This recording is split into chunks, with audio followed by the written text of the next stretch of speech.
Hey there, it's Lacy J from Space Bear Media, the makers of Lost in My 40s. Did you know that Space Bear Media also has a YouTube page where you can go to watch a video pre-show before every podcast episode? If you haven't watched it yet, stop, go there, do so, and then come back.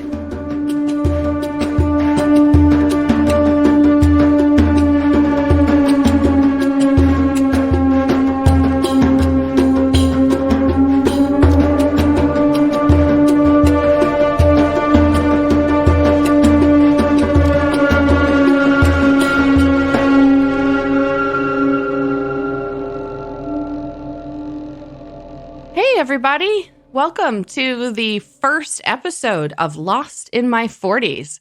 Hopefully you have listened to our preview episode, Meet Your Host, so you know who we are. But real quick, let's just say, hi, I'm Lacy, and there's my husband, Ben. Hello. My best friend of 20 some odd years, Christy. Hello. And Ben's friend of 20 some odd years, Derek. Hello. All right. So we are, three of us, Ben and Christy and I, are reliving Lost. Today is the 17th anniversary of the premiere of the show. And the three of us watched it the first time through as it aired on the TV before things like streaming and DVRs. Maybe DVRs were a thing in 2004. I guess they were.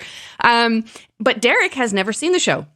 And so we're going to go episode by episode. We're going to talk about the shows. You may hear us tell Derek to put earmuffs on if the three of us feel the need to discuss a spoiler. And other than that, we will have some fun stuff at the end of each episode. We're going to have our Lost character power ratings, which will be season specific since so many characters come and go. But we will be ranking the characters by the best and the worst. There's a point system, and you can also get extra points given or taken away if this particular character happens to be fuckable or killable. So we'll get a little more into the rules later on in the episode. But let's be fair. They're all fuckable and killable. It's whether or not you want to fuck them or kill them. Okay. Yeah. Thanks, Ben. Appreciate that clarity. Okay. So each one of us will be presenting, so to speak, an episode where we will give the timeline on different weeks, and we are going to make Derek start with episode 1, the pilot. Well, pilot episode 1. There are 2 pilot episodes, and we'll get to hear his perspective on watching the show for the first time. The rest of us will chime in and give our opinions, and so here we go. Take it away.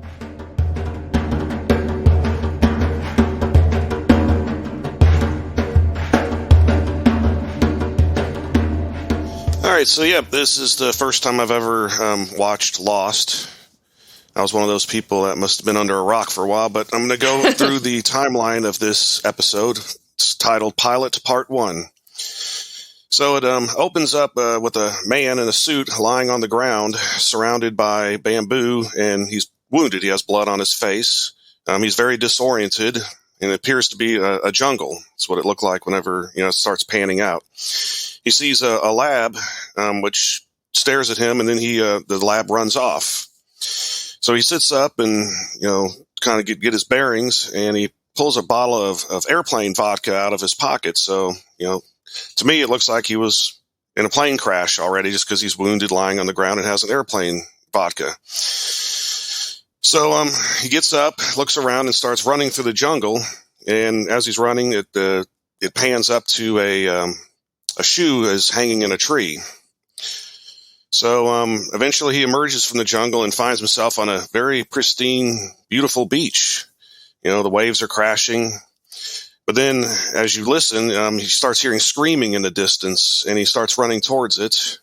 And it pans over, and he sees a bunch of chaos and mayhem as it shows a bunch of people that are wounded or dead. And it shows the plane that has crashed on the beach. And before we jump into that sort of hellish scene, I want to call attention because this is something that I see over and over and over in Lost, and it's something that I personally find kind of entertaining. I'm wondering if like when they did the screen test for him to play Jack, if his entire screen test was just him just breathing really, really hard. He does because I swear to God, the guy's got like lung capacity issues or something because he is always just deep He's always breathing. running around. He's the hero, for God's sake. I get that. Right, But he's about to save a bunch of lives. You'd expect at some point that his lung capacity would get to the point where it's like a marathon runner. You know, he's like, I'm saving lives and shit, and I'm not even, my heartbeat's not even going up. Like, I don't know. That first glimpse of the crash that we're about to talk about is actually, I mean, it's pretty badass when you think about like how they must have filmed that scene. I read that they actually they bought a plane from the airplane graveyard in the Mojave Desert, shipped it to Hawaii, and broke it into pieces. Huh. So it's pretty cool, pretty realistic how they did it. Yeah. I mean, I thought like just the camera work in the scene is pretty intense. It definitely puts you in the middle of the plane crash. Well, plus it's like a long shoot, it's like constant, just action. Right. Yeah. The single shoot. Right. So it's right. like you never leave it. You kind of can't get out of that action. So, yeah. Okay. Sorry. Go ahead. If they were to refilm it today, they'd probably just use 737 Maxes. Oh God. You got they're already crashed on their own. Yeah, they're falling out of the fucking sky anyway. All right, so he comes across, comes up to the plane crash, and people are screaming and running around, disoriented, and there's even an engine still running, which I thought was kind of interesting. Yeah, and can we dive into the mechanics or whatever behind that? Because like most of these planes, they carry fuel in their wings, right? Yes, and the wings are made mostly of aero grade aluminum, right? Yes. So if that thing comes down upside down with an engine landing on top of it, even gently, it would fracture the wing, fuel would go everywhere, and it would either be a fire. But I found it all kind of weird that the engine was still running. Like it's cool. It was like a video game, It's like, well, yeah, but if it wasn't running, then how would it? If it wasn't running, how would it suck a guy through and blow up? Exactly. That's why. Right. That's they had to have it running that moment. Yeah. All right. You want to keep going, Derek? All right, so it pans out and shows that it's a large passenger, but like the midsection of the plane, because you got the wings and the engine. The front, the cockpit is gone, and shows a man that's stuck under landing gear who's, looks like his leg is crushed. So the man in the suit, the main character, or the one who's going to save everybody, has asked someone for help. They get the man free, and he uses a tourniquet, to stop the bleeding of the guy's leg. Then it goes over to a pregnant woman who he runs over and, asks, how's she doing? And she goes, still screaming. Everybody's disoriented. And she says that she's 8 months pregnant. And worried about her baby. Yes, with the British accent. Australian. She's Australian. Australian. Yeah. Her name is Claire. I guess you don't really get her name at this point. But yeah, her name is Claire. And she's Crikey, Australian. how could you not tell? What I'm noticing, about this scene or about the few moments, is that they're setting Jack up to be the hero of the show, quite obviously, right? He wakes up in the jungle and then he's just spastically running around, saving all of the lives. And it's clearly you are supposed to feel like this guy is your hero, right? I mean, that's what I get from it. Yeah. Oh, definitely. Yeah. Because he was already taking control, telling people, hey, come help me with this, putting tourniquets on. Plus, he didn't have enough vodka to really party, so. Yeah, just one little airplane bottle. All right, so the explosion happens. Where do we go from there? So then he calls over to a big guy with curly hair and has him move Claire, the pregnant woman, away from the wreckage and explosions and debris falling everywhere. And he tells him about, he says, if she has contractions that are less than 3 minutes, let him know. So that kind of makes me think that he's a doctor. Because the average person. Absolutely love when Hurley's like, "Oh man, you got to be kidding me!" Oh yeah, he's great. Yeah, Hurley is definitely a favorite, and his story arc is great.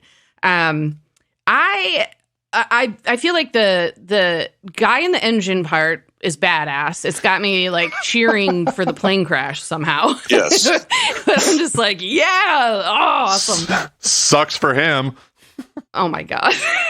The other thing I notice about this scene is like, so there's the middle of the plane is there, the wings are gone, the front of the plane, the back of the plane, everything. There's like 30 people alive. How the fuck is that? Does that even happen? How did this plane crash? And so many people are just alive and chilling on the beach and walking around like just fine. I don't know. Things that make you go, Well, I mean, obviously, Exactly. so the show can have characters, but still. Yeah. It's like the shortest pilot on ABC history. They're like, yeah, everyone's dead. Yeah. And then the one other thing I noticed I wrote down here about them like setting Jack up as the hero. I wrote in my notes, Jack running around, saving a guy, saving a pregnant lady, saving another lady, rushes back to save 2 more people. Literally everyone else is just standing there. Useless. All of them doing useless. Nothing.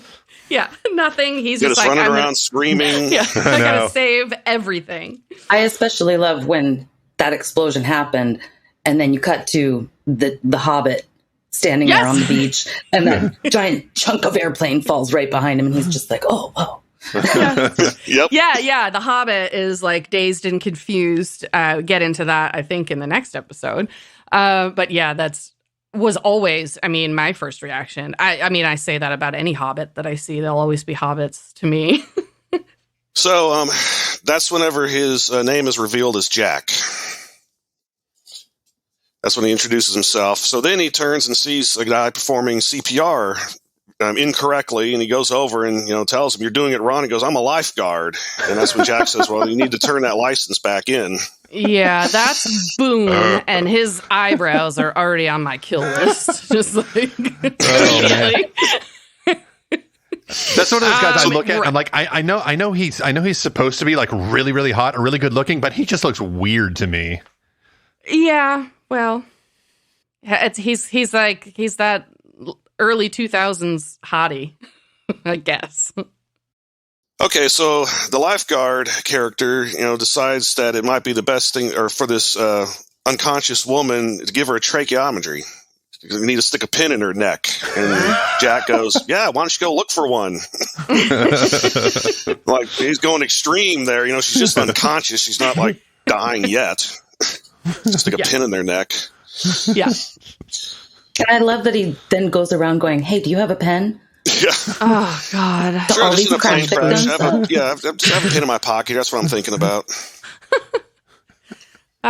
Yes. So he eventually revives her, and as she's waking up, the wreckage starts to make creaking and cracking noises. So we know what's going to happen next. It's got to fall over, try to kill somebody. Yeah. So he runs over to the big guy and the pregnant woman and gets them to safety. So then the credits start.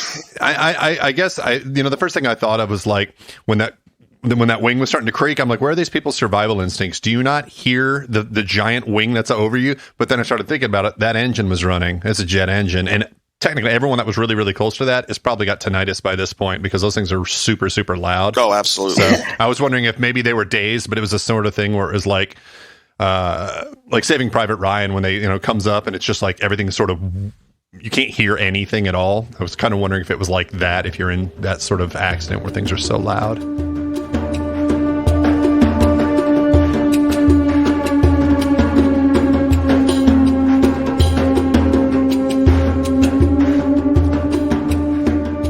So after they run, and probably a commercial break, it cuts to Jack is wandering through the wreckage. Boone comes back. He's looking into the fuselage, the dead bodies in there, and Boone comes back with a handful of pins. Like an idiot. Yes. I will be the scribe for this adventure. Oh, he's like, now go find some paper. Oh. So then it's, Jack starts looking through the luggage and he, finds a sewing kit. and takes it out and goes into the jungle where he, reveals that he's badly cut. He's been injured. He lifts his shirt up and there's a big gash in his side. Giggity. Yeah, that's not all he reveals. He's revealing his physique, too. And I'll take it. I'm pretty sure that there was a drinking game based on him taking off his shirt and Kate taking off her shirt and Sawyer, you were supposed to drink every time one of the hot ones took off their shirts or something. Yeah, I mean, that's cool. I got coffee right now, but... Yeah, that's what I have. All right, yeah, so Jack is half naked. He's got a horrible gash. I'm more concerned with his abs, but that's fine. What happens next? So as he's, about to try to sew himself up, he sees a woman, come through the jungle and ask her to stitch him up. There's another gash on the beach. Yes, there is. Oh, my God. Oh. I was unhappy that she didn't also take her shirt off for this scene, but that's fine. I know, I was very disappointed in that. Yeah, well, stay tuned. Yes. So she reluctantly agrees to sew him up, and that's when Jack reveals he is a doctor. And then that vodka actually comes in handy. He, gives it to her to clean her hands because her hands are covered in blood. She's also, her wrists were hurt because she was rubbing them. And then he pours the vodka on his wound, and then I think he takes a shot himself. And then she asks, well, what color, thread do I use? And he said standard black. I thought was interesting. Yeah, so I don't know about humans. In veterinary medicine, you got all kinds of colors of suture to use. But I guess Jack just is standard. Is that what they're getting at? Just basic. He's just basic. Yeah, I mean, if he were a brindle, they might have used something else, but... Brindle? Yeah.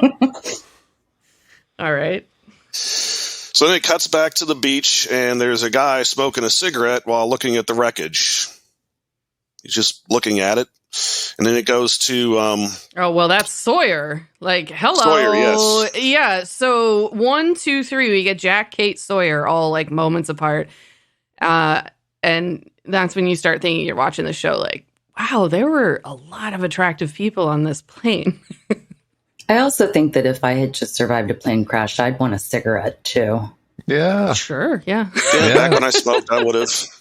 Even being a non-smoker now, I think I probably would need a cigarette after a plane crash. Yeah, after a plane crash and after meticulously styling my hair on the beach, you're fucking A. I'm going to have a cigarette. Oh, my God. Well, one of us here has actually been in a plane crash. This is true.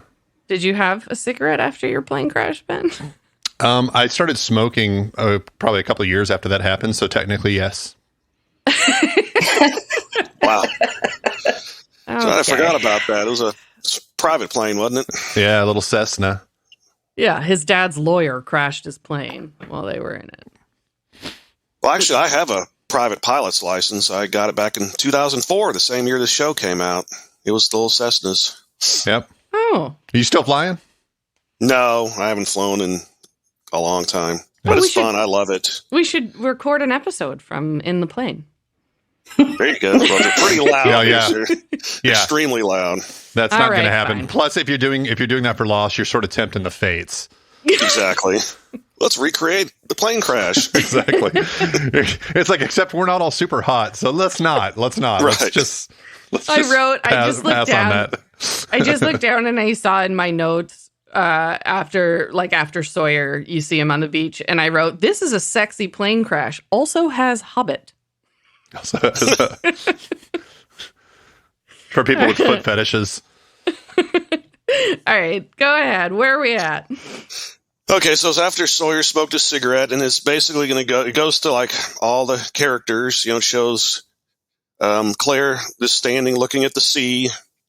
An older guy is just sitting on the beach. Hurley he's salvaging meals from the galley. With the little tin foil on them and everything. And then this new guy that we hadn't seen before, who's later identified as Saeed, enlists Charlie to keep the fire built so that they can, so help can come. And then it cuts to what appears to be like a father and son. They're And then it goes to a Korean couple, which that was kind of interesting because they were, it shows subtitles and they're like, stick together, don't talk to anyone, he must tells the wife apparently that, she must stay with him at all times and not care about the other survivors, which is like the opposite of like what Jack was doing. He was, running around saving everyone. Yeah, it's interesting. I had forgotten how mysterious they make Sun and Jin in the beginning, and I had forgotten about how much their relationship is framed as potentially abusive. That's definitely the vibe I got from the first episode. Yeah, and she doesn't even speak. No, I don't believe she speaks the whole episode. Right. I mean, it's very much a sort of a stereotypical, I suppose, presentation of a Korean couple and their society, which would be much different from ours. They definitely highlight that, but I had forgotten how much it appears that that she may be like an abused spouse. Yeah. Anyway, I won't say more, or you'll have to put earmuffs on, Derek. Yeah. All right, so we go back to Kate and Jack, where she's trying to sew him up, and she says that she is nervous or terrified to do this, and he gives a nice gory story about his first solo surgical procedure. He said he operated on a 16-year-old girl and ripped her dural sac after a 14-hour operation. And he said that he conquered the fear by letting the fear in, but only for 5 seconds, where he counts, 1, 2, 3, 4, 5. And Kate says that she would have run for the door, but Jack points out that she isn't, and she sews him up successfully. Yeah, he says, "You're not running now," and I'm like, dun dun. Yes. I also thought it was a little unrealistic that would have been his first solo surgery. I mean, 14 hours. I know. Yeah. I said the same thing. I was Grey's like, Anatomy no, has you led didn't. me to believe that your first solo surgery would be an appendectomy. So Yeah. I believe you are correct there, but So I was this is removing Jack, the patient's. and he's a hero. Go ahead, Ben. I was removing the patient's brain in my very first surgery, and it's a little much. Wow, this is like funny. First, we're talking about plane crashes, and Ben's been in one. Now you're talking about brain removal, and Christy's had brain surgery. Yeah. Wow. I mean, they didn't remove it, Yeah. but yeah, they just had to fix it. yeah. I did like Jack's the kind of litany against fear. It reminds me of the litany against fear in Dune of, fear is a mind killer. Fear is the little death that brings total obliteration. But I like the way he says it, like, let it in, but then just, basically show it who's boss. I think that's a kind of a cool take on it. Jack is cool. He's the coolest. Yeah, he compared the dural sac to, I think, angel hair pasta, too. Yeah. Yeah, you know what I wrote down in my notes? I wrote, nerves like angel hair pasta makes me hungry. Yes. When he said that, all I could think of was when Han Solo cut open the tauntaun and his guts just went crawled in spilling there, out. all the guts come out. I was like, oh, that's what Jack did to that little girl in his first surgery. Just the name dural sac. Anytime somebody, my dural sac hurts. I just tore my dural sac. Yeah.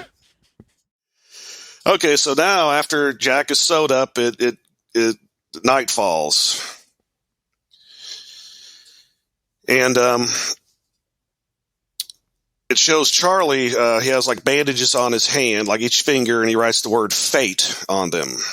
So, of course, not sure what that means yet, but I'm sure it's going to play into it later. One on each finger, fate. And Saeed says he was expecting him to have been rescued by now. And then it cuts to this hot blonde who's revealed to be Shannon. Shannon. Yep. And this guy, she obviously knows her Officer Chocolate Bar, but she's very rude and refuses it, saying they're going to be rescued soon because the plane has a black box, which, of course, definitely has to be, rescued. She is such a twat. She's the worst. I know. I figured she would be. When they cut there, I'm like, okay, she's going to be that blonde. That's going to be, Yep. Yeah. They play into a lot of stereotypes in the show. Yes, they did. Which is, I mean, when you have a cast of so many, I think it lends to that, where if you use people's looks to set the stage for their character, they may be more easily relatable or memorable, plus stereotypes are stereotypes, I guess. But we'll get into more of that once Sawyer starts throwing out nicknames. Yeah. Yeah, and I thought it was interesting, after a plane crash, she was painting her toenails. Yeah. Yeah. I mean, she's clearly out of touch with reality. Yeah. By the end of the shock. By the end of the There's season, she will make both my fuck and kill list. Yeah. And not the nice fuck either. Sort of an angrier one. Does she get extra points for that? Sure.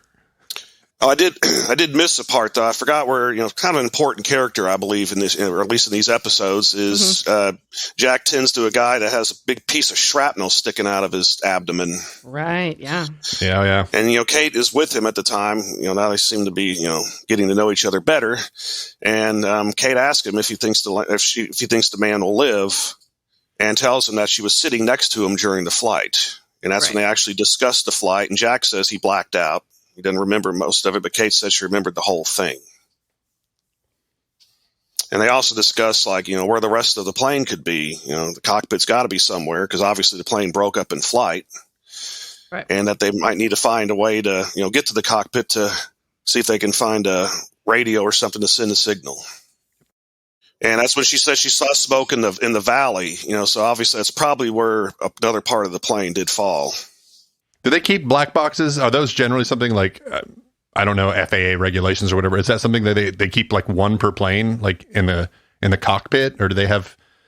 They're actually painted orange so they can be seen better. And yes, it's usually in the cockpit, behind the pilots in the cockpit, the flight data recorder, and the black box, which is the one that the conversation.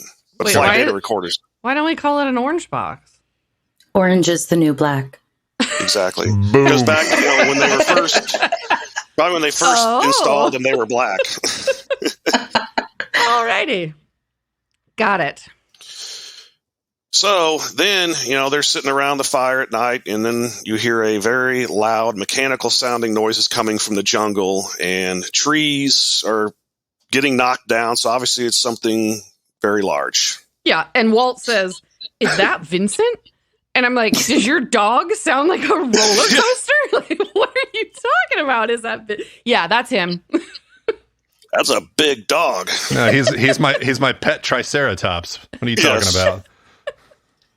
Yeah. So my first reaction, I can't even really remember when we first watched the show if in the original previews if they had that or not. But I can remember watching the first episode and that happens, and I was like, a monster? Yes. I was thinking that they landed on Jurassic Park. Yeah. Seriously. I was thinking like King Kong or something. Island in the middle of the ocean, prehistoric creatures running around. Yeah, but I remember being like, oh, this show's getting good. Like, it's not just a plane crash. Where the fuck did they land?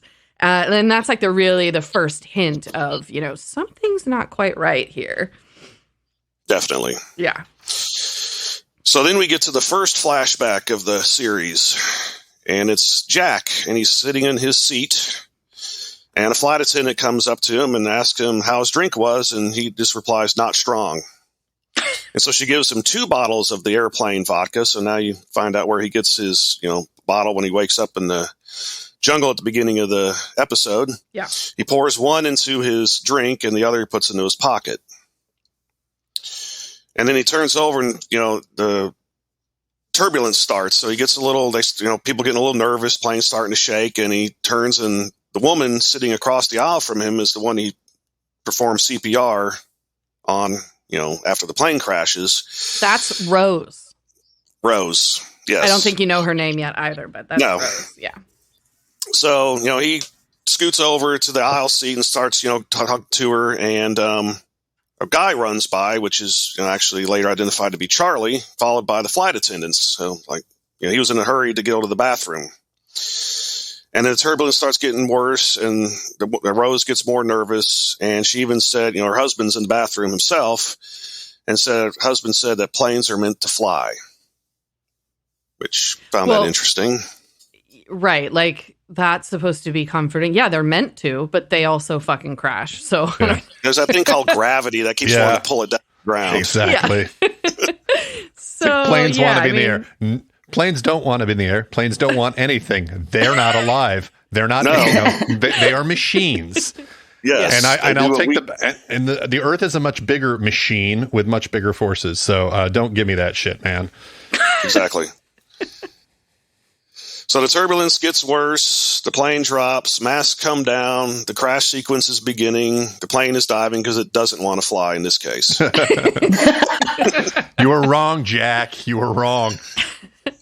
No, it wasn't Jack. It was Rose. Rose's husband. Oh, did she? Yeah. Jack is never wrong. That's right. I forgot about that. So the flashback ends, and we go to day 2 on the island, and that shows them discussing the strange noises in the jungle the night before. And Kate and Jack are preparing to search for the cockpit and the what's called transceiver, which is a radio they can try to send a signal to get help. So it looks like it's going to be on their first quest of the series. Yeah. And I love that you said quest, like it's a video game. Like it's like this is the quest we're going on. Maybe there's some side quests over here. It's very much just like that. The show, yeah. And so Jack looks down and tells Kate, "You're gonna need to find some better shoes." So I don't know what kind of shoes she had on. I don't think it showed him, but she goes to a random corpse and takes the shoes from them. I was thinking about this. When I was watching this scene, you always see these like kind of shows where like people have to survive some sort of catastrophe or zombie apocalypse or some shit like that, right? And you've always got like the warriors and the farmers and the engineers and the leaders and all that type of stuff. What you never see, the cobbler, because I guarantee you, like if you're on an island like this, somebody that knows how to make shoes is going to be really, really fucking important. Yes. Yeah, but what are they going to make them from? That's why you have a cobbler. Oh my God. That's their job. They're supposed to figure that out. They source local materials. They build you shoes, like if you don't have that, because eventually your Nikes are going to wear out. Okay. So what you're saying is always travel with a cobbler? If at all possible, yes. Are there even cobblers around anymore? I don't know, but they should be standard on transatlantic flights. Yes. Or trans-Pacific I guess flights. that's a skill that would be cool to learn how to cobble. Yeah, it would. Seriously. Okay, great. So, right, everybody, we will be making shoes. They'll be merch for sale, handmade shoes. Lost in my 40s graphics. It's a thing. We're gonna do it.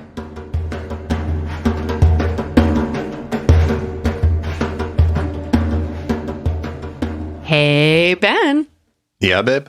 Got any special occasions coming up that you need a card for? Is this a trick question? No, it's an advertisement. Is this about barbcards.com again? Bingo. So I suppose you're going to remind me that each handmade card is only $1.50. Mm-hmm.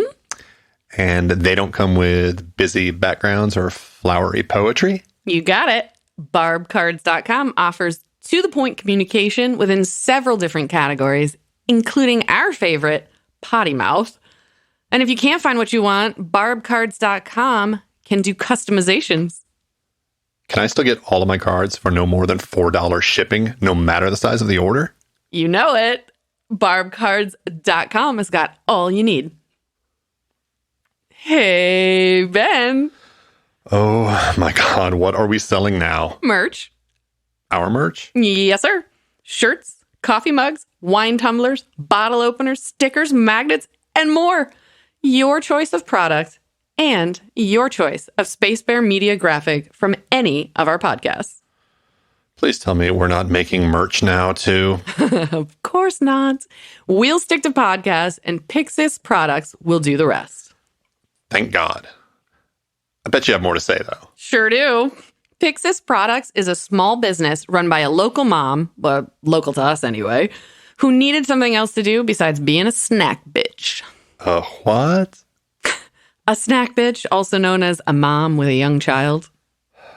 There's still more, isn't there? Yippers! Pixis Products works with other small businesses for supplies, art, and other collaborations at every opportunity, including ours. In fact, Pixis Products even gave Space Bear Media our own storefront on their site. You can find us at shopspacebear.com. Say what? You heard me. Go to shopspacebear.com and buy something.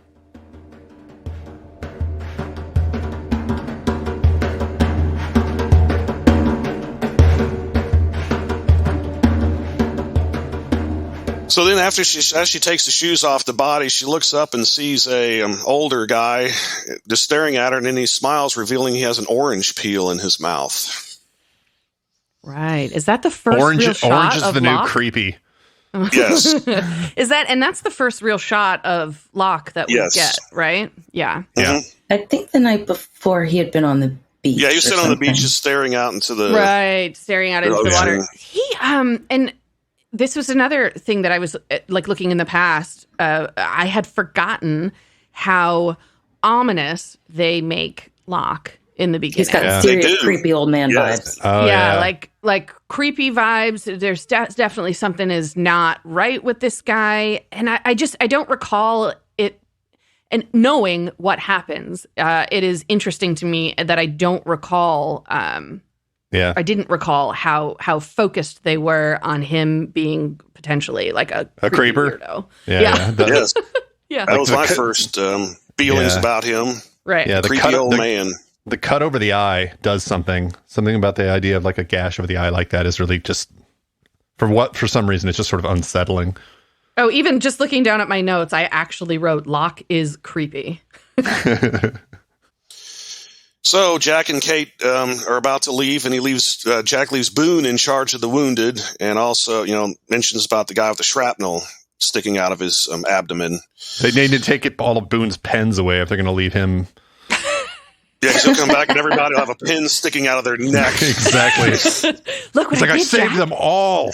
Yes, I'm a good lifeguard. yes, I snorted. yes. Okay, sorry. Go ahead, Jerry. So as they're about to leave, Charlie decides he wants to come along with them, and so they set off to follow where Kate said that the smoke was coming from in the valley. And as they're walking through the jungle on their quest, Kate tells Charlie that he looks familiar. Have we met before? And he goes, "No." You And then he are revealed- everybody. You are Such a stupid everybody. fucking song. Yeah, he's the bassist of the band called Drive Shaft. Shaft. Shaft. Yeah, he is the basis of Drive Shaft, which you will get to know better. Don't worry, Derek. You'll have that song in your head for the rest of your life by the time this show ends. Yeah, that's not a good song. No, it's not a good song. And then it That's cuts okay. to Vincent the dog watching the trio from the bushes. Right. Yeah, they make Yes. Vincent kind of creepy. I know, because Yeah. don't you think the dog would be like, "Hey, there's people. Let me run up to them and." No, No. he's They masquerade.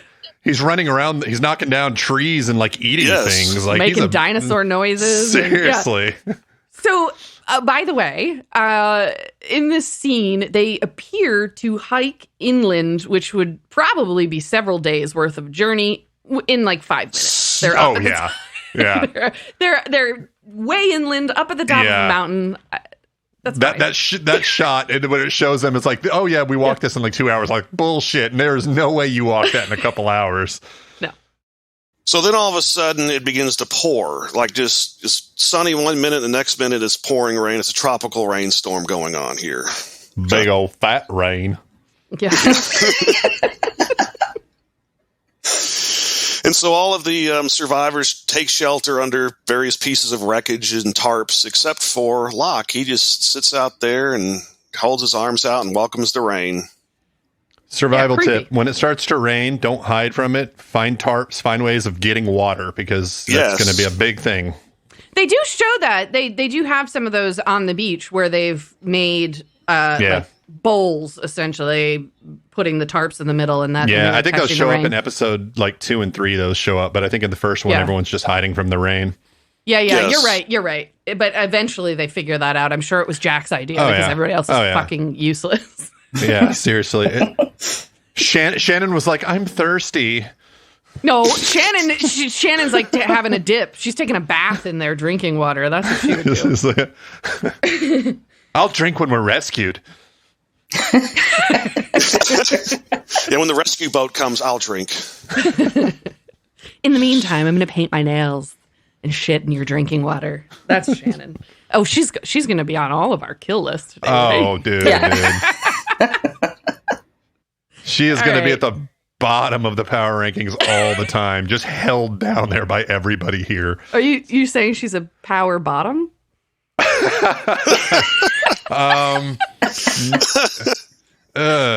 what I heard. That's what I heard. Okay. All right. All right. Go ahead, Derek. Okay, so then the noises start again. So I guess Vincent's deciding to run around and knock down trees again.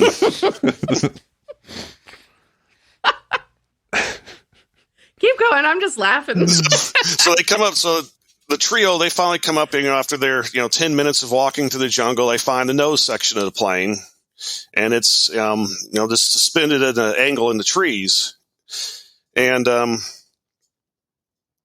so they climb. They have a nice sequence where they're trying to climb up the wreckage to get to the cockpit, and they're struggling against the seats and the dead bodies sitting there, and it was kind of a long sequence. They finally make it to the cockpit. At least Jack and Kate do, because all of a sudden Charlie is missing. And they see the pilot. He's laying there and appears to be dead.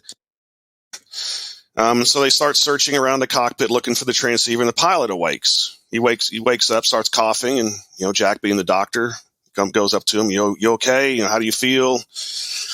Do you probably have a concussion. And the pilot asks, well, how long have I been out? And he goes, 16 hours. They keep good track of time out there on the island. Seriously. Yeah, what? And then I'm not just a doctor. I'm not just a doctor. I'm a chronometer. Yeah.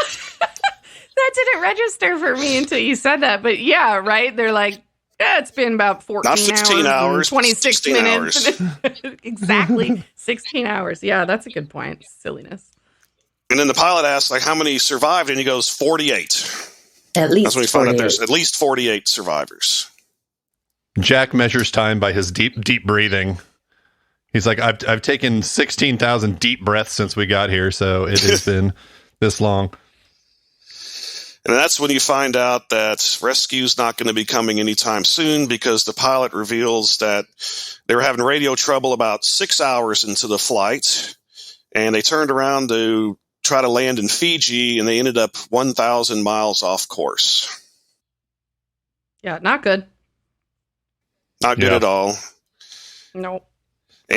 And so they find the transceiver, and they turn it on, and they find out it's not working. It's not getting a signal. And so Charlie all of a sudden comes out of the bathroom. And that's kind of a strange time to have to, take a crap or whatever he had to do in the bathroom. And then the noises start again. What are you doing in there, Charlie? I know what you're doing in there, Charlie. Long bottom leaf.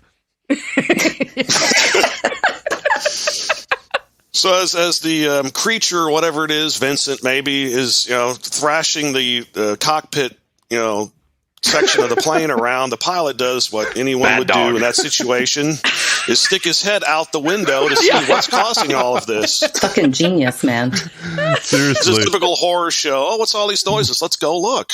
A dog would expect that, though. A dog's like, oh, yeah, I'd stick my head out the window, so... Obviously, Vincent the dinosaur dog eats his face. Is that what we're saying? Yeah, exactly. Yum, maybe it's like a transformer dog. It turns into a giant monster. Yeah, Hurley didn't give him any food.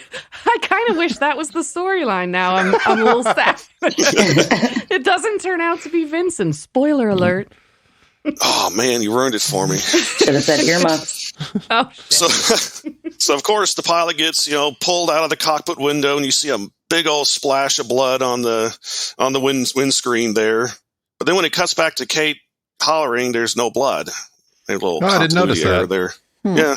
Well, I mean, the thing was like covered with blood, and then next thing it's like clear again. Oh yeah. So they flee the wreckage. They slide down, run out of there. And as they're running away from the creature in the wreckage, Charlie falls down and gets caught in this root. And, he's calling for help. Jack comes back to help, and Kate keeps running. And, she cries out, for Jack. And, actually Jack frees Charlie from the root, and they start running. And Kate ends up in some bamboo woods, whatever you want to call it. And she goes back to the thing about, running from fear, letting the fear in. She counts to 5. But then Charlie arrives. Also, by the way, she counts to 5 out loud. Really while loud. The monster, Yeah. while the monster is out there trying to get, then she's just like, oh, this is a good time. I'm not going to do that in my head. I'm going to do it out loud. I'm trying to hide from this monster, and I'm going to count out loud. Hey, here I am. Counting to 5. 1, 2, 3. Survival tip, Kate. Oh my God. Shut up. I want to see your boobs, so be quiet. Survive. Oh, I do too. Yes. Survive. Survive. So Charlie arrives without Jack, which is kind of strange because Jack saved Charlie, and then, they're separated again. And so they start searching for Jack. And I remember Charlie saying something about, Kate said, "You're calling out for Jack. My name is Charlie." Like she was wanting, he was wanting her to, call out his name. Yeah. That's the whole reason. I think he went on the quest was because of her. I'd love to hear her call out my name. Yes. Poor Charlie is not getting the attention that he wants in this episode, but FYI, in real life, he was banging Kate. They were a couple. Yep. Lucky bastard. Oh, man. Kate and the Hobbit were So she was calling his name, but it wasn't Charlie. It wasn't Charlie. No, it was Meriadoc. Meriadoc Brandywine. Correct. So just as suddenly as the rain started, it stops. Which must happen on these islands with monsters. I don't know. I mean, even in tropical places, that happens when rain coming. Yeah. You're in Texas. Doesn't that happen in Texas, too? Well, you usually get the thunder and the lightning, and then the wind blows, and then it starts pouring down. But this was just like it was sunny, and the next second, deluge. Yeah. So Kate sees pilot wings, in the mud. So we figure out who that belongs to. You can see the reflection in the water of a body in the tree. And Jack arrives and says, "It's the pilot." And they ask, did anyone see this monster? And it was interesting. Both of them said, "No, it was right behind me, but you didn't see it." Yeah, well, and then it cuts. That lasts. They tease us with that for a long time. Yeah, so then it cuts to, kind of pans out, and you see the bloody body, very bloody body of the pilot in the trees, and that's the episode. Yeah, that's it. And then lost. Yep. Oh, they ask what could have done that to a pilot. I'm like, well, the Predator could have done that to the pilot. I mean, that's the Predator's ammo. The yellow lab. Totally yellow lab. Vincent. I have here in my notes, looking down for that scene, it says, "I want to be in the banyan with Kate." I think I wanted to make out in the trees and count to 5. Yeah. Yeah. She's hot. She's wearing that white t-shirt. You wanted to go to first, second, third base with her? Indeed.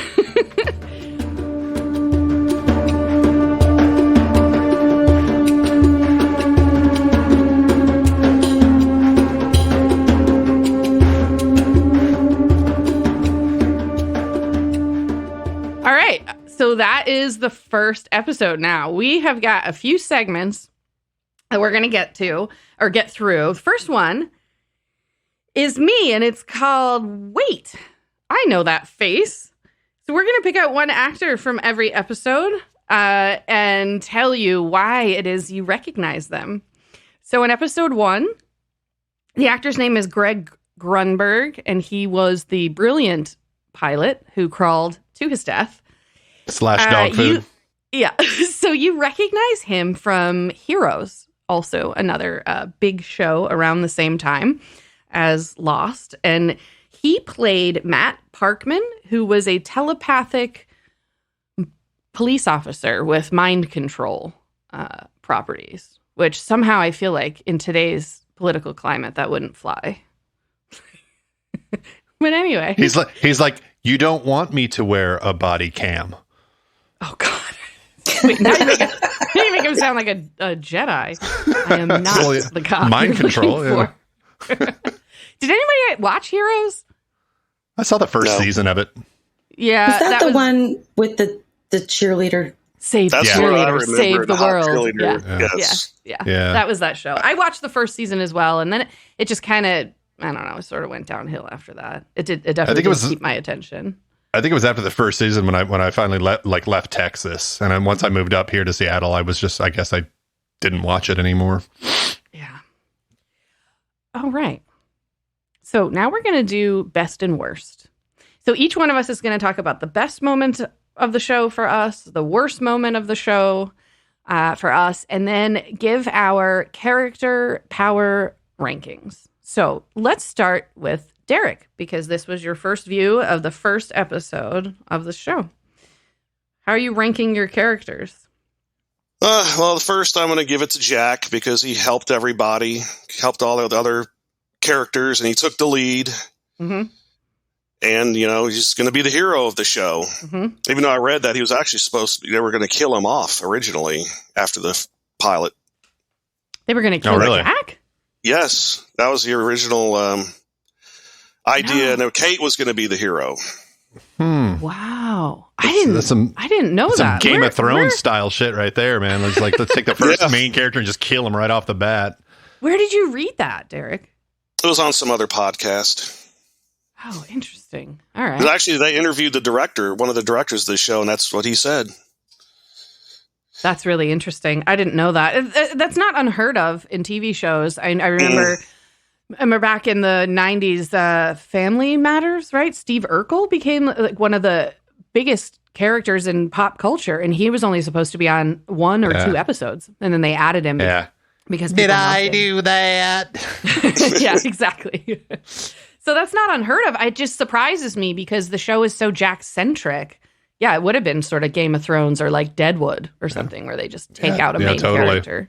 Yeah. In The Walking Dead, what's his face wasn't even supposed to be on the show for more than one episode.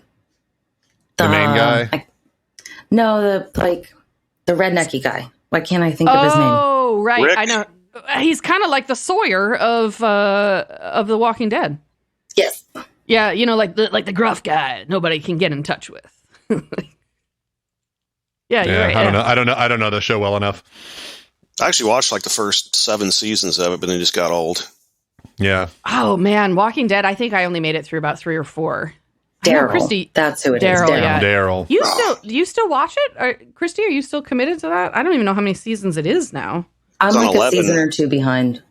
Oh, okay. All right, keep going. Derek, so you're doing Jack is number 1. Okay, so my least favorite character is Shannon. Just because she's a pain in the ass, bitchy, and not helpful at all. It's true. It's all true. Oh, yeah. Okay, so Derek, who are you fucking and who are you killing? I'm fucking Kate. Just because she's hot. Yeah. She really is. You're getting sloppy seconds then. Oh my god. I'm fine with that. It's Kate. Yeah. And killable is Jin. Well, he's the Korean man, but he's identified as Jin later just because the way he treats his wife and he doesn't give a shit about anyone else. Yeah. Oh, interesting choice. Okay. I just don't like him in this first episode. Yeah, and that's interesting because that's what I was saying earlier. Is I forgot how awful he comes across in the early episodes. Yeah. Okay. So Christy, best, worst. Well, the best is Jack. He's definitely set up to be the hero, so he's obviously the best. The worst character, I'm just going to go with. That song is so fucking bad. You all, everybody. You hate Charlie? Oh, I don't hate Charlie. The song. I hate the song. Oh, the song is getting the killed. song. Okay, that's fine. You that's all, fine. everybody. Yeah, we can do that. Kill the song. You didn't do moments though, Derek. What was your best moment and worst moment of the show? And then Christy too. The best moment was actually the opening sequence as Jack was running around saving everyone. That just everything going on. It was kind of reminded me of like that movie, Saving Private Ryan, when they stormed the beach. There's so much going on. Yeah. Right. Yeah. I really like that sequence. And the worst was Jin and the interaction with his wife. I just didn't like that at all. It pissed me off. Yeah, agreed. Christy, best moment, worst moment? Best moment is Hurley going, "Oh, you gotta be kidding me," with the pregnant lady. Worst moment, I don't really have a worst moment. Oh, I mean, that's you fair. are everybody. Well, yeah. And then fuckable, I'm going with Kate too. And killable is Shannon because she's just worthless. And like that opening sequence when she's just standing there on the beach screaming, I'm like, shut the fuck up. I know the wing would have just fallen on her and done us all a favor. That would have been so great. Ben? My favorite moment. Yeah, my favorite moment was when the pilot gets pulled out of the plane. Oh, you bastard! That's mine too. Oh man, like that's funny. But tied for that is when Walt goes, Vincent, when they hear all the stuff in the jungle, and you're like, well, do you not know your dog, dude? What dogs can make those sounds? I'd say the worst moment was when the plane wing didn't fall on Shannon. Yeah. Yeah. So like, top choice, obviously Kate, she's just a rock star. Love her. Worst, for fucking? Shannon. Well, yeah, she's both. Oh, those she's are both, your gotcha. My top choice and my fuck and my bottom choice and my kill are the same. Kate, awesome. Shannon, fuck her. She can go. Poor Shannon. All right. So, yeah. My best moment is when he got pulled through. The pilot got pulled through there and got killed. It was fucking awesome. Close second was the guy who went through the engine. I guess I got something about people getting killed in brutal ways. I love it. Worst moment? Oh, shit. It's Walt. Sorry. It's the monster. No, it's Vincent. Sorry. It's Vincent. All right. We'll keep that in, I think. That's great. Oh, yes. Yeah. Perfect timing. Worst moment, I have to say when Kate is counting out loud, it just annoyed the fuck out of me. Like, I get it. I get that, it was the moment and she had learned from Jack, but I don't know. She could have mouthed it or something. I got something she can mouth. Oh my God. So, all right. So my favorite character, I am going to pick Locke because I love how mysterious and ominous he is in this episode. It grabs me, even with all the chaos and even with Jack being the hero. My attention or my curiosity is piqued by Locke. So I pick Locke. Worst character, Shannon. Obviously, she's awful. I'm gonna fuck Kate, of course. I mean, duh. And I'm gonna kill Boone's eyebrows. All right. Because they're too much. They're just fucking too much. And I can't deal with it. So put that on the list, Ben. We've got eyebrows and a song on the kill list, which is fine, I guess.